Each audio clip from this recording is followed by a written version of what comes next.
Thank you for coming again.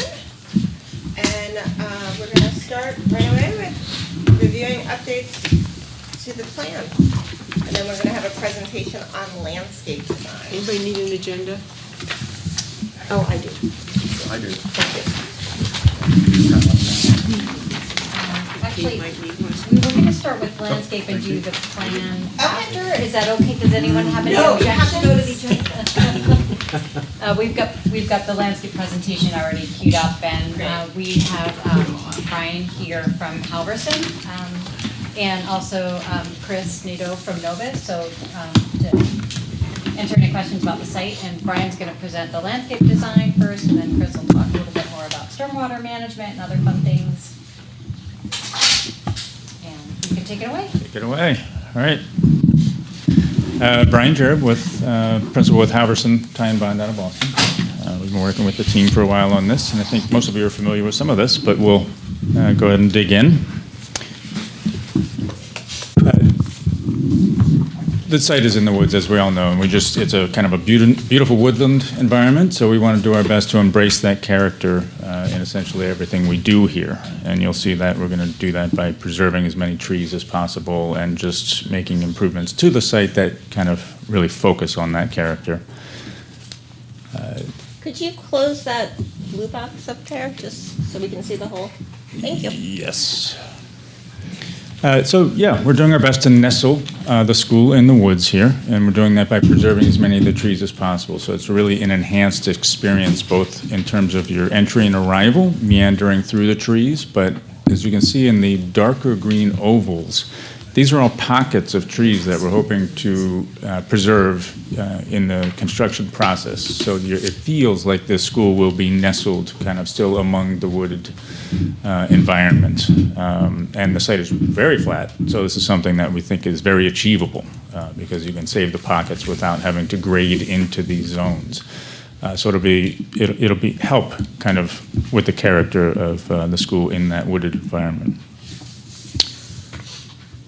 In terms of sustainability, that's another key aspect of the project, which ties to that desire we've been talking about. We have a number of other things that we're trying to implement. We'll get into more detail.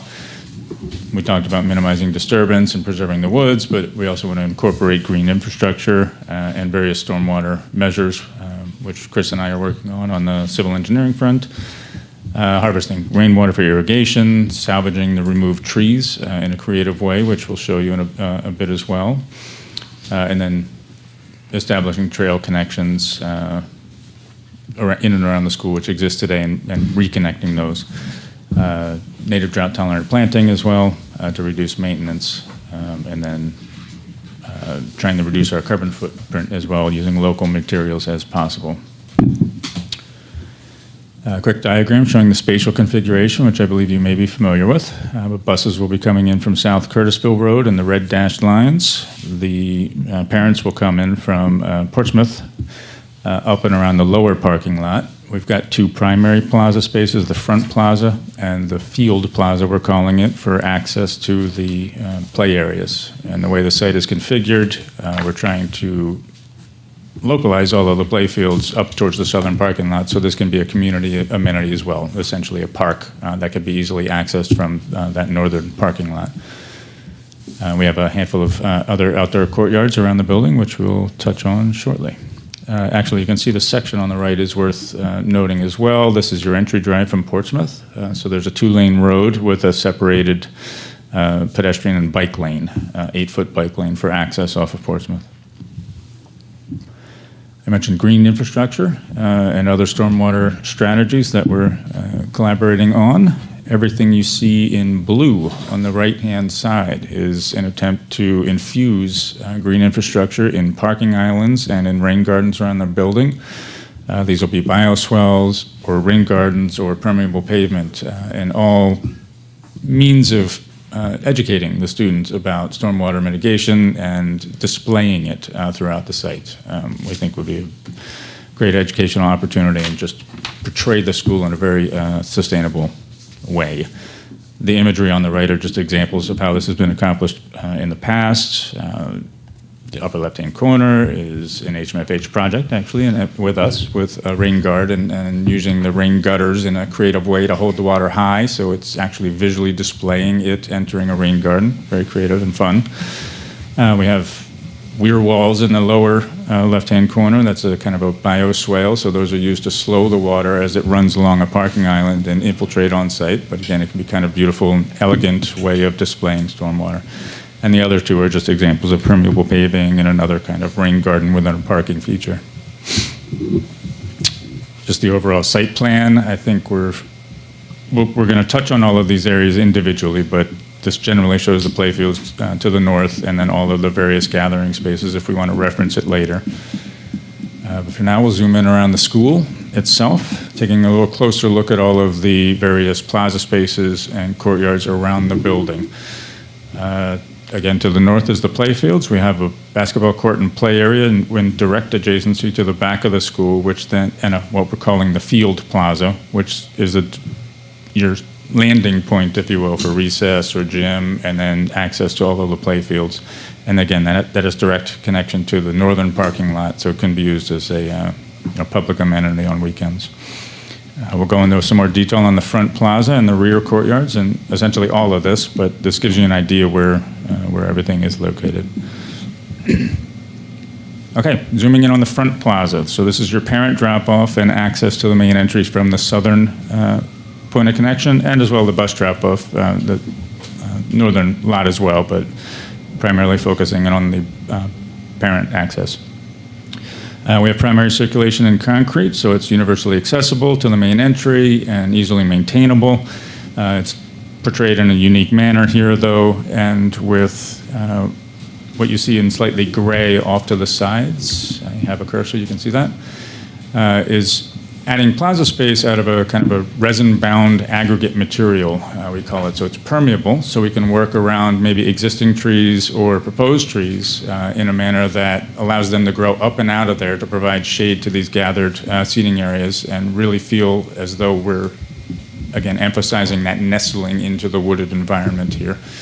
And it's a way of also addressing stormwater, so it's permeable and serving a second function of watering the trees.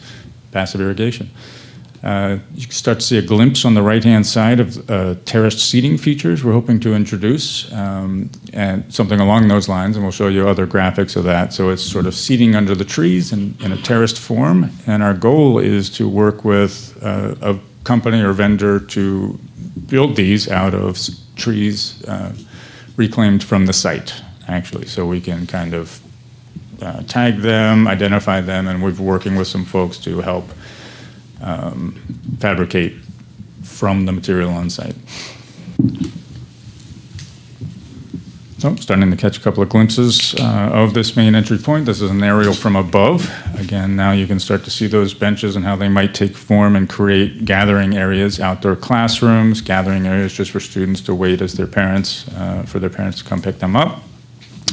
On the left-hand side, typical, we've got rain gardens scattered throughout. We'll touch on that a little bit, but that's getting a glimpse of how that might look. Again, educational features, mixed in with, gathering opportunities throughout the site is our goal, and addressing stormwater as we progress. Let's see. Okay, so the plaza space off to the right-hand side, a little better glimpse of that. Again, seating features nestled under the trees. And in that permeable paving material. So this is not like, it sort of looks like stone dust might, but with bigger aggregates, but it's bound, so it's not loose. So it's not going to be tracked into the school and be a maintenance nightmare of any kind. It's just a softer looking ground plane, but a very durable one at that, that can be a plaza space. Just another view again of the main entrance there.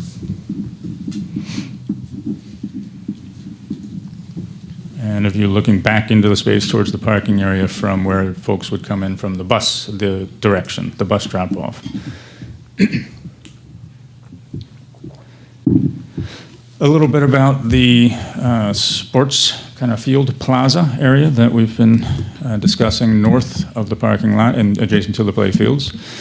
Again, we're trying to keep these large pockets of trees where we can, just so it feels like your whole circulation and access is within the wooded environment.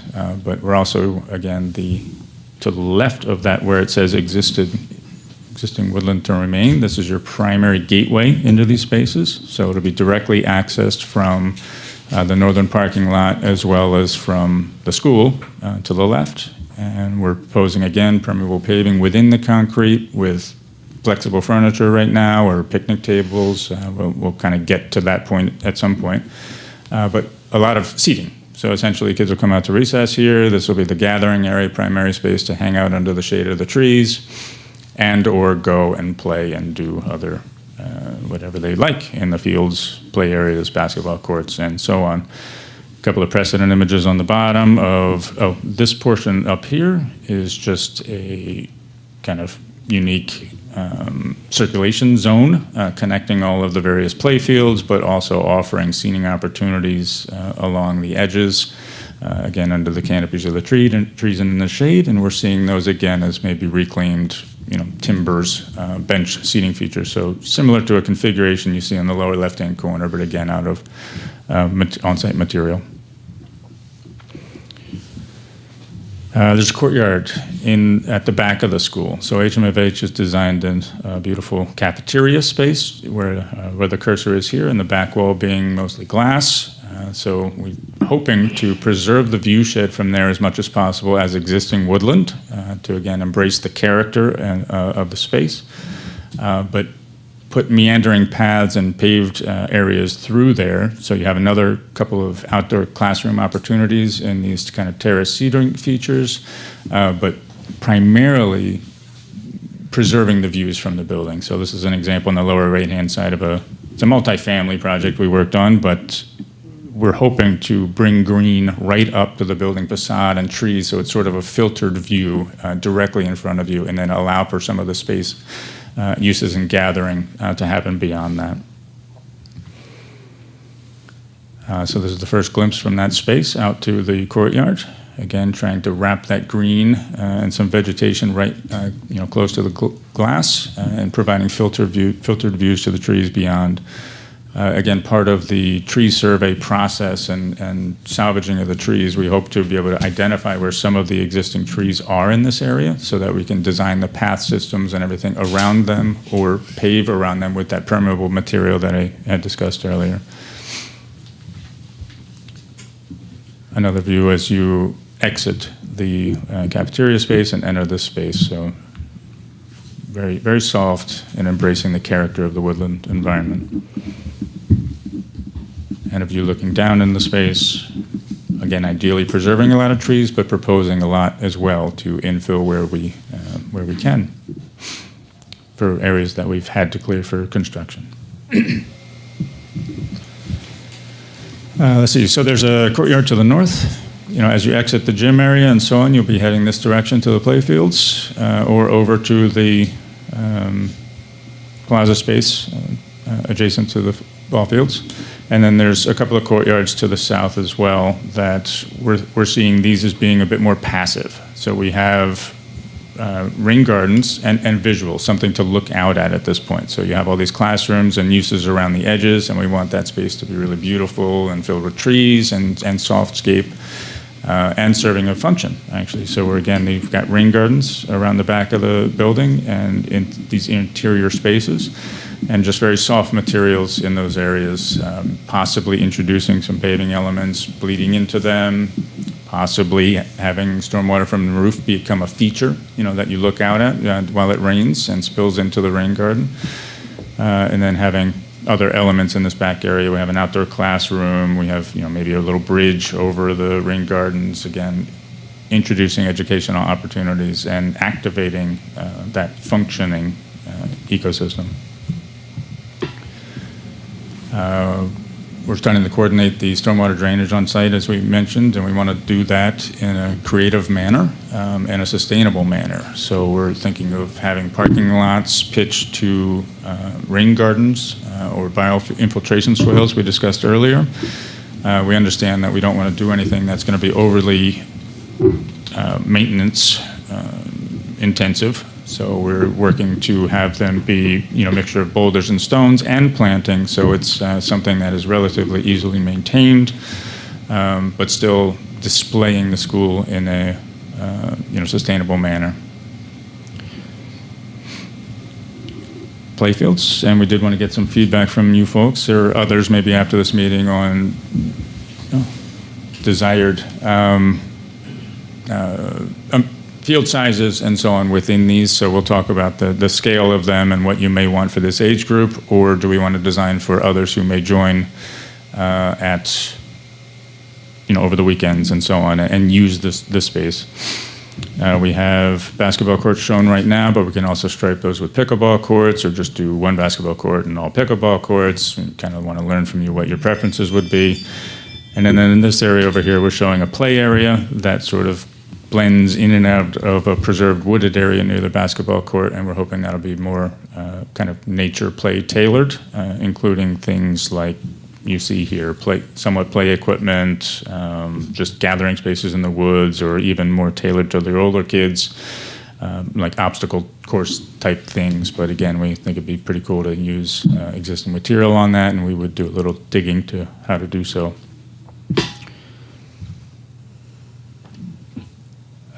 Just one last thing, we do have a fire lane around the building. We're working with the fire department and fire chief. We've got some meetings set up, and there are standards for fire lanes. Typically, they have to be 20 feet, around a building. We're hoping to see whether it's necessary to go around the whole building to reduce the amount of clearing on site, because there's a fire lane around the back. And if it does, potentially introducing grass pave or other paving surfaces, as you can see here in these images on the right, such that you have a meandering pedestrianized experience for the walk back here in this kind of nice landscape, but that they can still stop and set their fire truck up on that surface. And that's it for now. We've got open it up for questions or comments, and just let me know if you want to go back to a particular slide to review anything. Who wants to start? Matt? Oh. We talked about it the other day, but can you go to the slide where the head-in parking was? There it is. Like this? So no curb stop, or is that just not we shown? will have curbs. The city likes as a curb requirement. So what we would have is a raised curb to your standard, but there would be breaks in it periodically, and we can determine how often we want to do that from a stormwater perspective. But it essentially allows the parking lot to sheet flow still through 6 or 8 inch breaks in the curb every 5 or 6 feet, something along those lines. So it just will circulate at the same elevation into these bioswales. Okay. Can you just talk a little bit more about some of the surfacing materials you were talking about, the concrete pavement with various finishes, the resin-bound aggregate, and just knowing the permeable surface that, and I know we talked about it the other day, but maybe just for the group, can you talk about the durability and maintenance and upkeep as compared to finished surfaces, pavement surfaces? Sure. So concrete is typically our most durable. I know in the past you've had concerns with a permeable version, I believe. This is kind of typical concrete, and we're working to try and make it as green as possible, reducing the carbon and within this particular concrete blend, but that will be your primary durable surface, and universally accessible surface. So that's what you see here to your front doors and through these areas here. Easily maintained, can take the salt, can take the plows and abuse. Probably the most durable thing you could use in those applications. In these zones in here, again, we're trying to do something a little unique with what we call epoxy resin aggregate. It's just an epoxy that binds. We can choose local aggregates as our preference, just like a pea stone or crushed stone material that gets bound together, and basically it doesn't move. It just locks it in place and becomes a consistent paved surface. Actually, an image on the right here is an example of its implemented. The High Line in New York City is a very actively used environment. So it's just an example of one of the many places it's been implemented that takes a lot of abuse, and it can withstand it. But it will allow us to either import soil underneath it and plant some trees that'll grow out of it, and create that dappled shade and for gathering opportunities. Can I just, you referred to the concrete as universally accessible. So are there going to be spaces that are not accessible to our students who might experience disabilities or need, a wheelchair or things like that? No. Everything we're showing is universally accessible. Okay. I say that because it's the friendliest way of saying we don't have things like unit pavers, which some groups might object to due to the Okay. vibration of walking, driving across. So things there's like no pavers or, No, we're not showing pavers right now, Okay. and they're typically universally accessible to them. And Yep. maybe using the wrong terminology here. Everything is accessible, but there's more friendly surfaces than others, I'd say. are there unfriendly surfaces then, I guess? Not in this project. Okay, thank you. A couple of questions. If you could go back to the slide with the bridge. In addressing stormwater, I think we're. Yeah, that one, okay. Can I presume there would be railings on it? There would, if we were to do something like this, we typically put a guard or something low, and the drop is never more than a couple of feet. It wouldn't be fall height requiring a guardrail of some kind. It's just a minimal drop into. Okay, because I could see middle schoolers ending up in the water, in all honesty, and like hip checking and things. So I would suggest some kind of higher guard for that. And then the other thing, if you could continue further, there was I'm not sure what you called them, but the grass can grow through. Grassy pavers. Grass, okay, those. So middle schoolers will walk on anything. They will kill that grass. Like in all honesty, like they walk on people's lawns now. They don't have a great concept of space and how much space they take up, unless there's a clear the curbage or something, or to show that you should not be walking here. We have those pavers in the front, and for years have tried to grow grass near the flag, and they just kill it.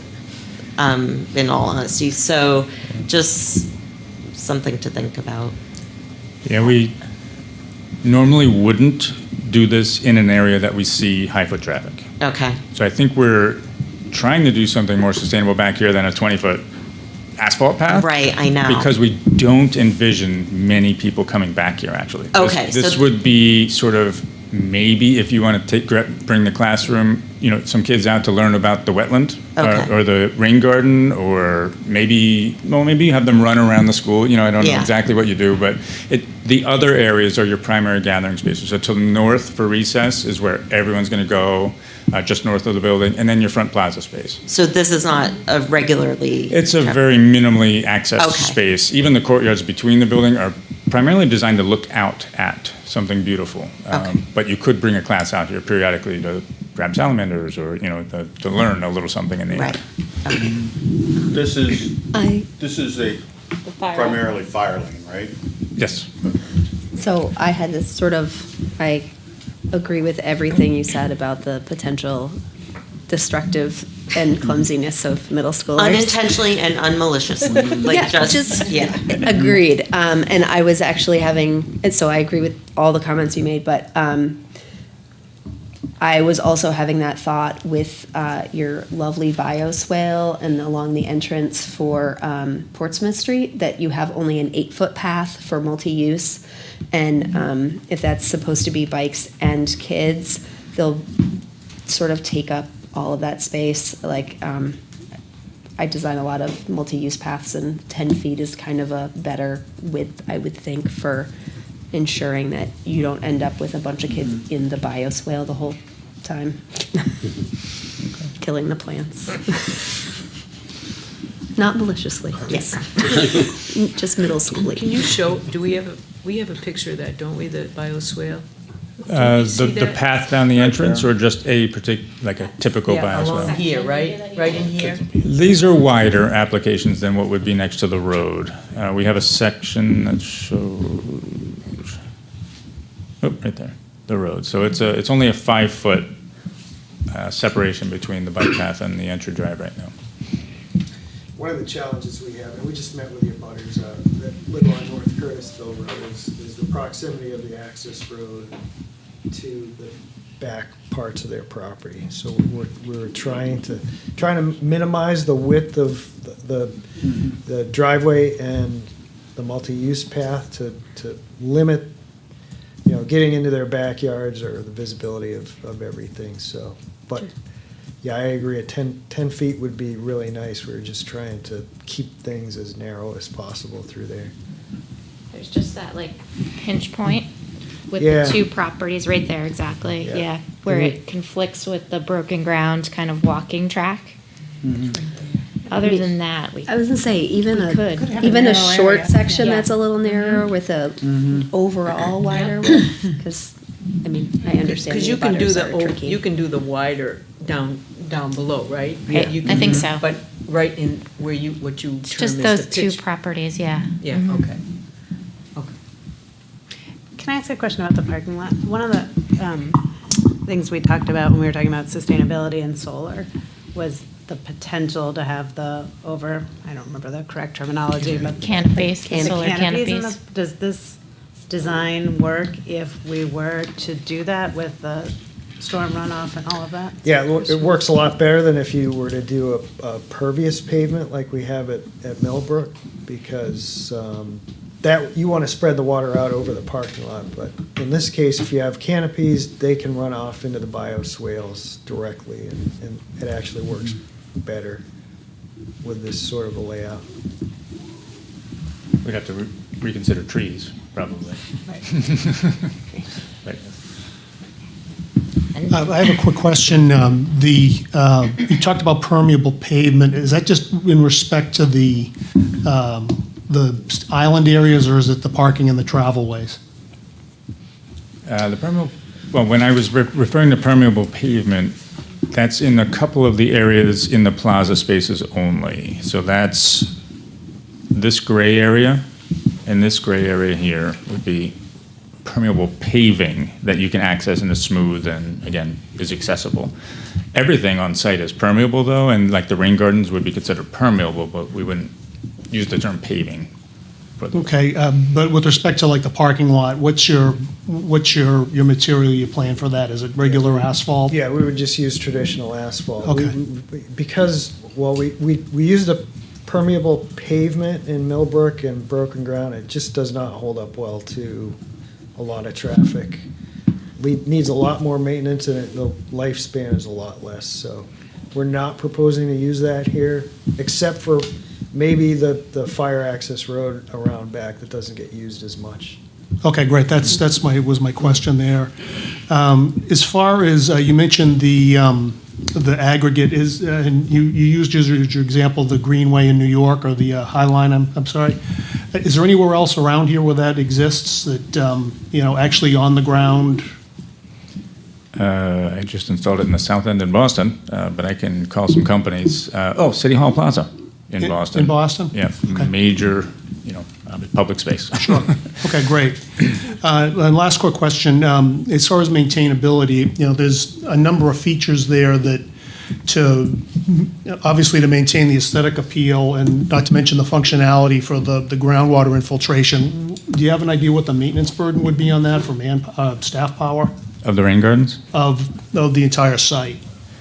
All I can say is we are designing it in a manner that is almost preferable to be naturalized, meaning we'd use native plantings, drought-tolerant plantings, and the aesthetic is one that's naturalized more than residential.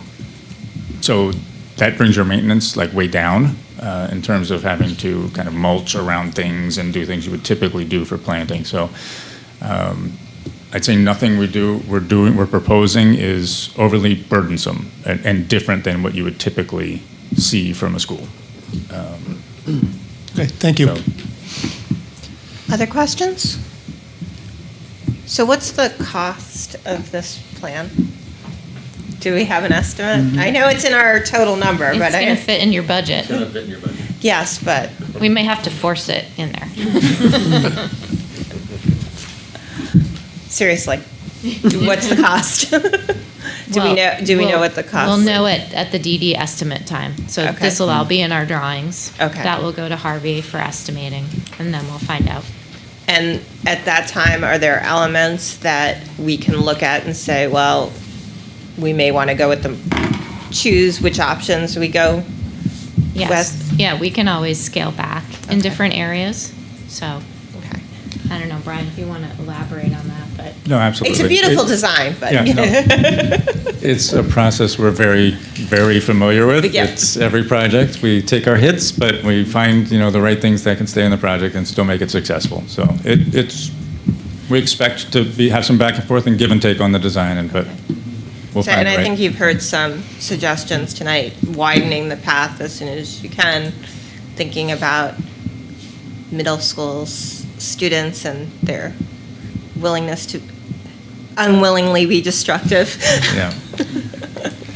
I think at one of the meetings previously, we talked a little bit about having a playscape for the students. I don't know if anybody wants to elaborate on that, If- because we had brought it up with them, but we didn't have a lot of Yeah, if- feedback from you all. The kids for recess need something to do. Right now, they really don't have much to do, except if they have a ball, they could run around and play ball, but some kind of natural playground where there's like stumps to jump from one to the other, or, again, they're middle schoolers, but they need to be active. So, balance beam type things for wood or logs of some sort. I'm sure there's a lot of other features that I'm not familiar with, but some kind of natural playground that doesn't look little kiddish, but still gives them something to be active in would be fantastic. You kind of had some ideas in there, but we really do need something. So. Although my new middle schooler said, it'd be nice to have some swings and slides. I was going to say swings, because even adults like Yeah. swings. Yeah, no, right? really.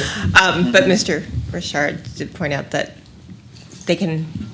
middle schoolers and swings, they can be creative of Oh, yeah. how they use them. Yep. They got to be supervised. That's the bottom line. Can I ask one more question? Yes, go ahead. So with the landscape plan and the current site design, different numbers keep getting thrown around in terms of the number of acreage of trees to be cut to do the project. Where are we at? I think we're around 24 and a half acres of clearing at this point. But that's the perimeter of the site. There are those pockets of trees within the footprint of that 24 acres that we're trying to save. Like there's a pocket of trees kind of between broken ground and, there's a pocket of trees right there between kind of broken ground and the school. So that's around the perimeter. You might be able to answer this question. When we walked the property, there was an engineering map and it had 29 acres. And so there are some folks who are saying, oh, it's 29 acres of trees are coming down. Can you explain the difference? Yeah, in so that would basically be drawing an outline around the entire site and not including any of the pockets of trees that we're trying to preserve within the site. Okay, itself. so the 24 includes 5 acres or so that you're maintaining within the site. That's right. Thank you. Anyone has any other questions? I did have a question. I thought that the use of the reclaimed wood from the site is really interesting and nice thought. I was wondering about how the wood would be preserved. Weather here is pretty hard on wooden, so Yeah. as can middle schoolers.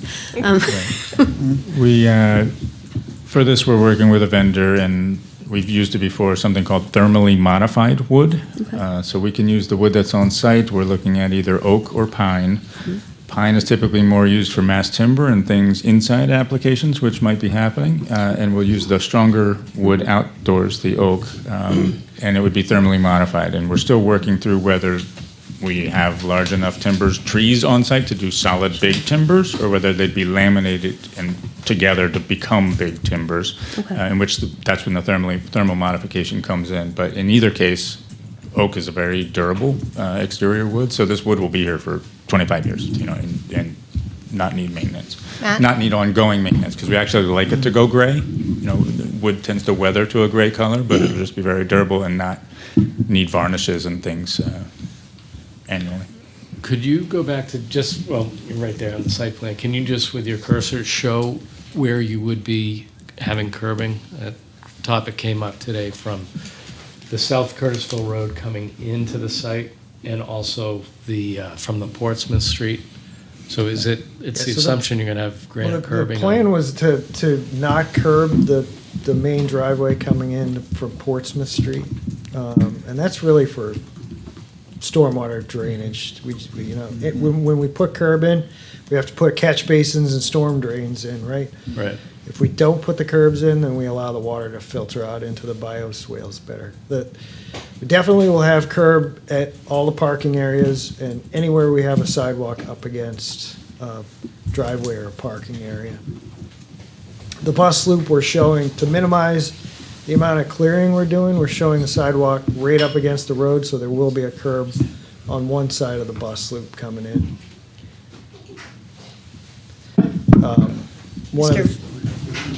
Mr. Richard?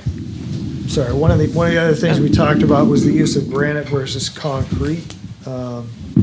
As we've found, granite doesn't work well with concrete sidewalks. They settle differently. So we would like to use concrete curb integral with the concrete sidewalks, and then granite anywhere else where it's just alone without a sidewalk. And because of wildlife issues, a lot of the curb's gonna be sloped instead of the vertical stuff, just so the critters can climb up over the curbs. The critters are everywhere though, right? Not just this site. I just want to make sure we're clear. Well, it's one of the challenges we have in working with Fish and Game, and sort of the balance of when we develop a site to allow for some accommodations for allowing the animals to get around and not get trapped. Except by the middle schoolers. Mr. Richard? Yeah, I have a lot of students who are interested in like community service projects. So like a site like this, like what kind of opportunities would this provide our students to do like community service like in this area, as well as I've actually had kids express, the willingness and wanting to plant trees. Are there going to be opportunities to do things like that with this site, with our students, with the site in general? I think we can get creative and find ways. I mean, I think we have these large wetland areas, and there won't be absolutely no maintenance in them. So I think it's a great educational opportunity to help clear invasive species, maybe from a wetland, or they can teach them what to look for, which could be kind of interesting. Bittersweet or something that is starting to grow in 10 years because it's inevitable. Birds will find their, will win over. But yeah, there's different opportunities like that. That landscape is intended to be somewhat successional, so they could plant a tree and just let this evolve and become something different back there over the years. So will there be opportunities to do something like that for sure? Because again, I've had kids actually ask about that. I do have kids that hear the concerns about the trees, and they've actually expressed to me, well, Mr. Richard, can we plant trees over there? Yeah, I mean, again, this is a process, so we're showing a lot of trees now. We may not get all the new trees by the end of this project, so there's plenty of room to infill and embrace the wooded environment that we're trying to. And how many new trees are you in the current plans planting? I don't know off the top of my head. We can find out though. Okay. Yeah, we can find out. After this estimate, we'll know. Thank you. Along Mr. Richard's line, looking at these projects, I think like our CRT, it would be great if we could contract with our CRTC for some of these outdoor features. They build sheds every year. It'd be great if they could build some of the bridges or the benches. I can jump in on that too. So on our school projects that Harvey runs, we have opportunities for field trips and job site walks and things like that. So it's not out of the ordinary for us to have student bodies participate at all ages. Obviously, there's waivers and usual things that go along with it, but the reality is they are interested, and we don't necessarily mind having sidewalk superintendents sometimes, especially when there's a learning opportunity for the kids. So it's not out of the realm of possibility for us during construction to have that. There's also miles of trail maintenance opportunities Yes. here. Miles and miles of trail maintenance opportunities and chances for kids to get involved in that in the woods and to prevent erosion and things like that. I mean, if you're interested, we could designate a zone on the site as a place for the kids to come in and plant, an area of trees. And that could be, we could figure out where we could locate that. Oh, it's interesting. There was also an area designated for kind of some outdoor vegetable gardens, so that's another opportunity for students. You could have a club that, plants those gardens every year. Or a butterfly garden is always. Other questions? So we will get the prices in December, January, when we get the next phase, and then we will see another version of this plan, I'm assuming, then? Right, it's Around gonna then? be, right, it'll be the same process that we went through at SD, so we'll get the estimates, see where we are, and then get ourselves back to the budget that we need to be. There'll be things in the building that'll get tweaked as well, I'm sure. So it'll be kind of everything overall, and then the drawings will get revised. And we do that again at 60% CDs too, so we have one more check. We don't want to be surprised when we go out to bid. We want to make sure we're all on the same page. It'd be okay if we were pleasantly surprised. Exactly, we want that surprise, you're right. Well, thank you. Yeah, we have a few more. We have a few more slides, and Chris can talk to about some of the stormwater management systems he is looking at. Yeah, and Brian touched on a lot of it, but just to go into a little more detail. The site, again, is undeveloped, flat, very well drained, so there's very little runoff leaving the site now. We have to mitigate 100% of our stormwater on site. We can't discharge anything off site. So fortunately, as I said, the site's very well drained, so we can infiltrate.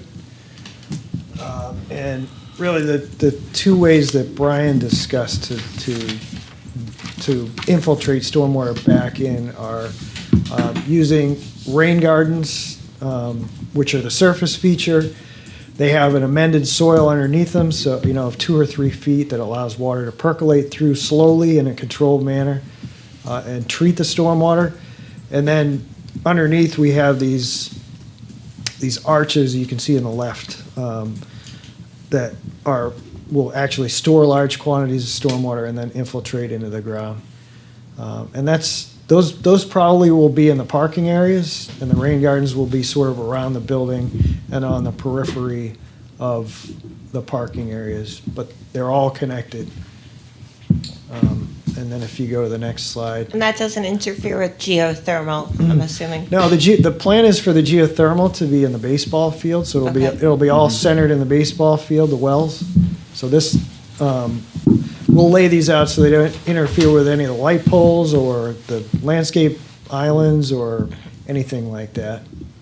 And then the next slide is not going to come up.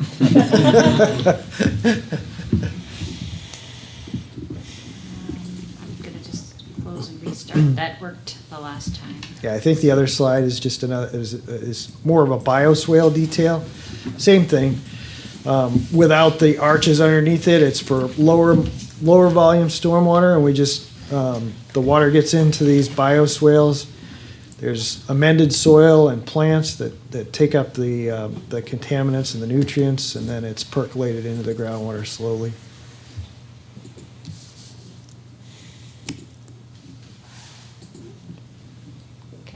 Fingers crossed.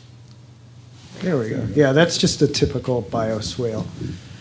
In some cases, we have stone reservoirs underneath that will hold a volume of water, and in some cases, we have underdrain to help the water along, but I think we're so well drained here, we won't need either of those. Questions? Where does the stormwater from our current Runlet site go? It all goes into Bow Brook, untreated, it flows into catch basins, goes into a pipe, and then goes to Bow Brook. Okay, thank you. Not treated at all, so. Okay. Just runoff. Just runoff, yeah. Thank you.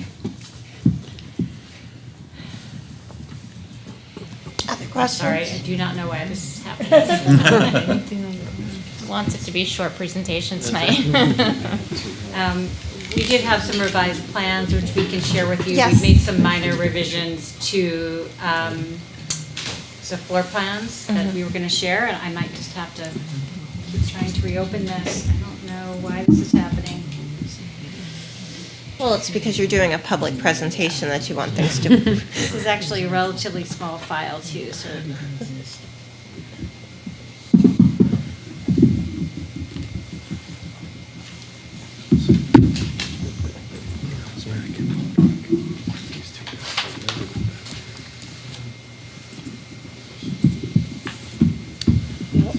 While they're doing that, I'll just ask a question. Following up on what Mr. Richards said, so at the current Runlet site, if the school were to be rebuilt there, all of that stormwater would have to be captured and treated on site as well. So that That's would be a right. complete change from what is there now. That's correct, yeah. We would have to design a mitigation system to treat and control the stormwater. Unlike it happens today. Sure. Thank you for clarifying that. But you don't know what's there because we haven't done any of those tests on site, right? Don't we have to do all the tests on soil and all the? Yeah, well, I do know that, I mean, from doing Abbott Downing, we do know that that's not as well drained as the broken ground site. So infiltrating is not as easy as it would be at the broken ground site. So would it require like holding chambers? Chambers and holding to hold the tanks, water? yeah. Yep, Underground, right. yeah. One of the other things that I didn't talk about was we also have the possibility for rainwater harvesting, so capturing the rainwater, storing it in large tanks. We're talking, 50, 100,000 gallon tanks to reuse for either irrigation or gray water in the building. So that will be looked at as well. We could use that irrigation then for our fields? Yes. Okay. Yep.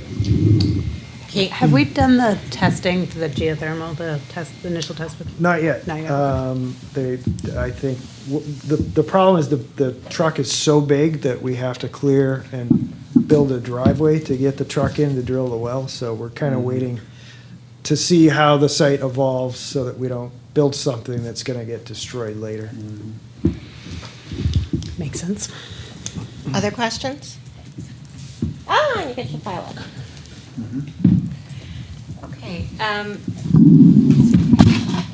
So I think 2 weeks ago, we spent 2 days at the middle school meeting with faculty, staff, and students. We got a lot of really great feedback. I think for the most part, everyone's very excited about the building. There were some minor comments, and we've started to address those. And I think one of the questions was about the location of administration throughout the building. And, when we first started talking about the project, we had talked about embedding kind of the assistant principals and the counselors sort of in each team pod. And we went back and forth on kind of either having them centralized or sort of decentralized and spread throughout the school. And some of the feedback we got from teachers was that they did want to see the administration more dispersed. So we went back and we looked at the administration wing, and we've taken a bunch of those offices out and sort of dispersed them throughout the school. So, there were more adults sort of not in the main office, but distributed throughout the school and accessible to students. So right now I can try to zoom in. I hope this works. Let's see. No. I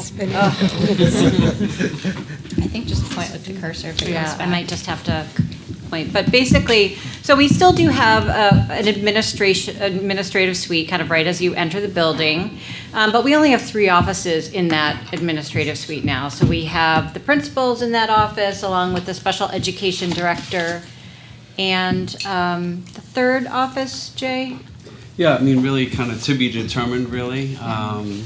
We want flexibility, and I'll give you an example. Like we get new grants and things like that. So at the beginning of the year, we got a grant, and we need to find a spot for Riverbend. So I think that just provides flexibility, for future principals. Again, this is going to be a 50 to 60-year-old building, right? Someone might have a better idea than we do what that our space could be used for. So just some flexibility. I don't plan on being in my office too much anyways. Right, so that administrative suite adjacent to the entry has 3 offices, and there are 2 conference rooms for meetings with, parents and students.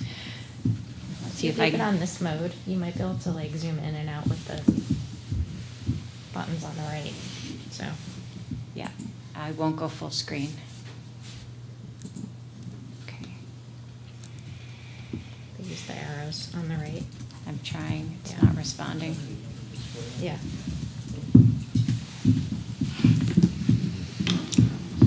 Yeah, I just have a spinning wheel. If it's not that big of a file and you want to share it with me, I'll try it on mine. Do you want me to email it Mine to- has a little juice. Okay.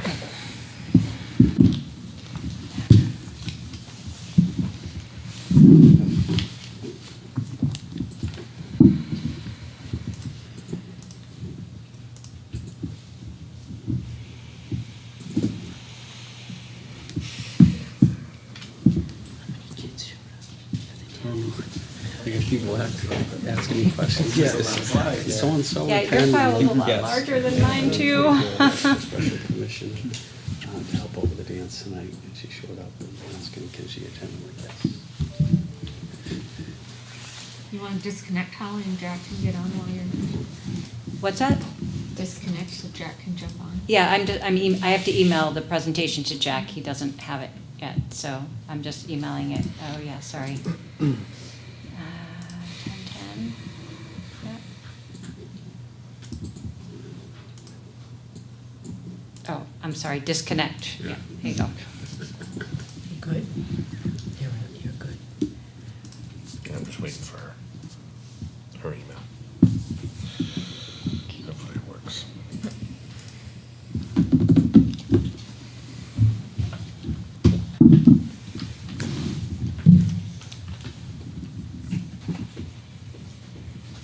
Have you gotten any reports on how many showed up for the dance?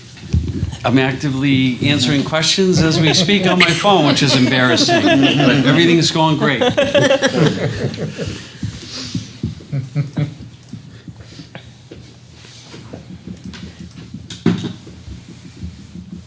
I'm waiting for it to come in. Oh, But I gotta go through the filters. okay. Maybe if you faxed it, I would've got it fed.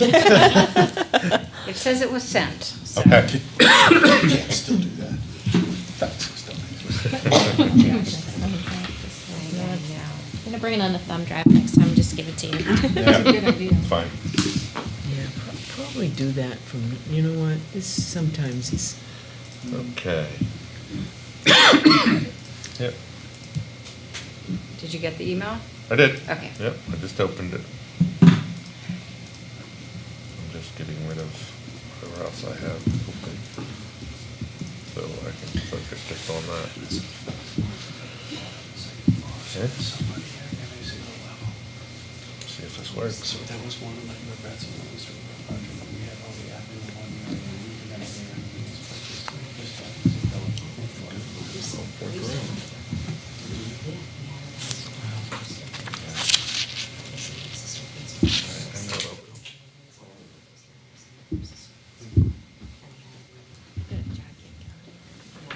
So while he's setting up, what are the other changes? Where did you put the assistant principals? So we have the assistant principals now on the 2nd and 3rd floor, right in the middle of the main street. Okay. So very centrally located, able to kind of supervise levels 2 and level 3. So Jay would be down on level 1 and the 2 APs on the upper floors. We also, kind of above the nurses suite, we had the counseling suite. We've created one more kind of cluster of offices up on the 3rd floor adjacent to the entry for some of the other offices. And what we did is we sort of took down the wall that kind of enclosed those in a group, kind of opened it up to the corridor to make it more accessible to students. It could also be a place where like the printer is located that students come to pick up their prints or copies, and then they could pop into a counselor's office or the social worker's office or the school psychologist's office. So we've tried to make them more accessible to students. Oops, sorry. And that's it. I'm going fast Yeah. in a minute, so. So on the So, ground floor. I'm gonna back out here so I can see through the Zoom. Okay, sorry.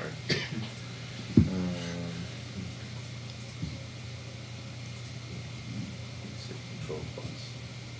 Okay. Ground floor, first floor, okay. Yeah, if you want to pan over to the right a little. Yep, I'm trying. Trying. Trying. Okay, up.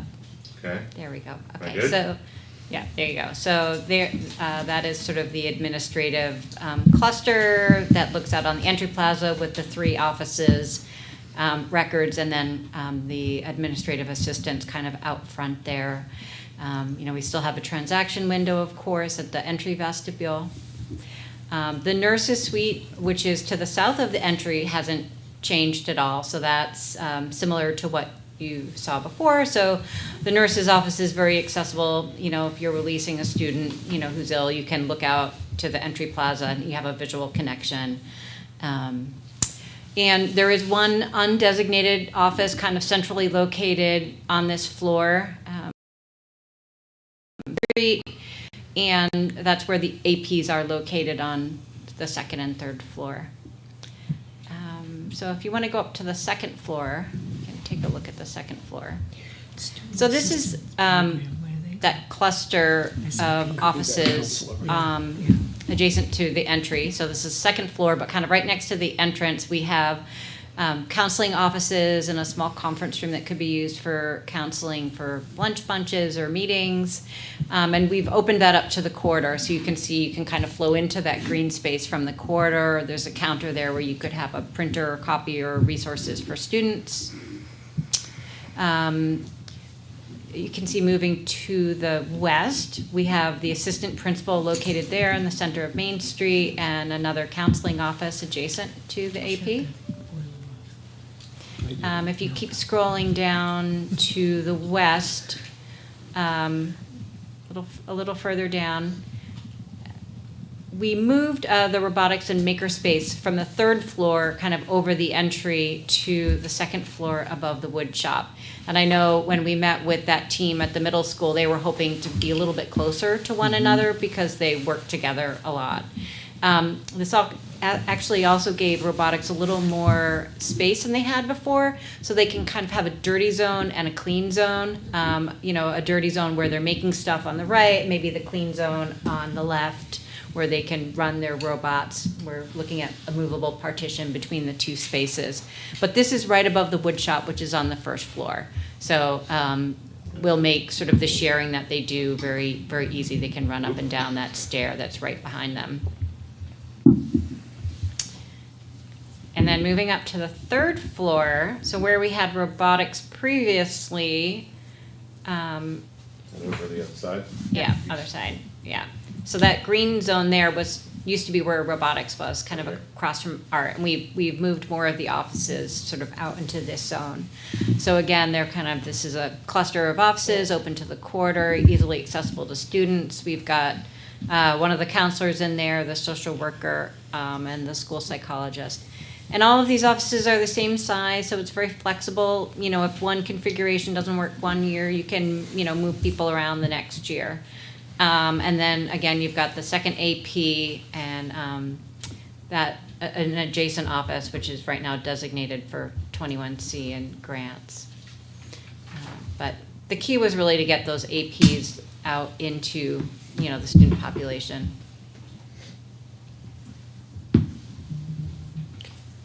Questions?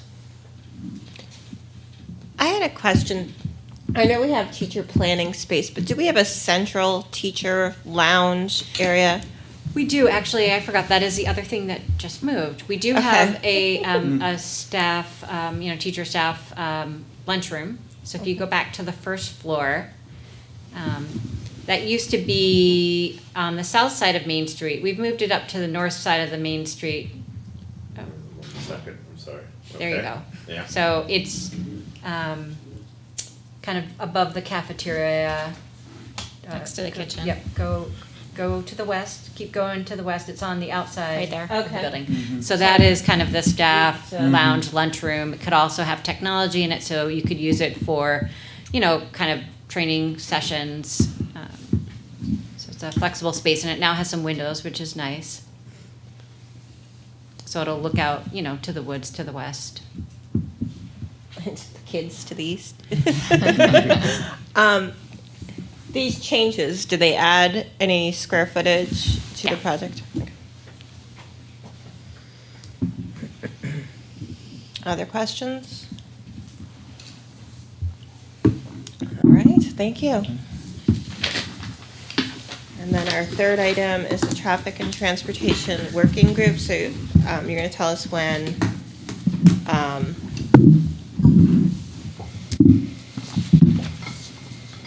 the traffic study will be ready? Right. When's our anticipated final traffic study report? So, we will have it for the traffic study group on the 24th, Yes, all right? indeed. Yeah. October 24th is our first working group of the traffic and transportation group, and that, all of that will be done and ready to go for them on the 24th of this month. So. Questions, comments, thoughts? We still have one seat available on that Yes, committee. that's- So we- there's a couple of people that indicated some interest. Yep. So I will reach out to them. Yeah, we were trying to recruit somebody who lived closer to the site. Right. We had a lot of great interest, and there's a couple of people who do live in that area, but we wanted to try and put one more person from the area on there. So we'll reach out to them. Yep. Anything else? Seeing none, I think we can adjourn for the evening. Thank you, everyone. Thank you.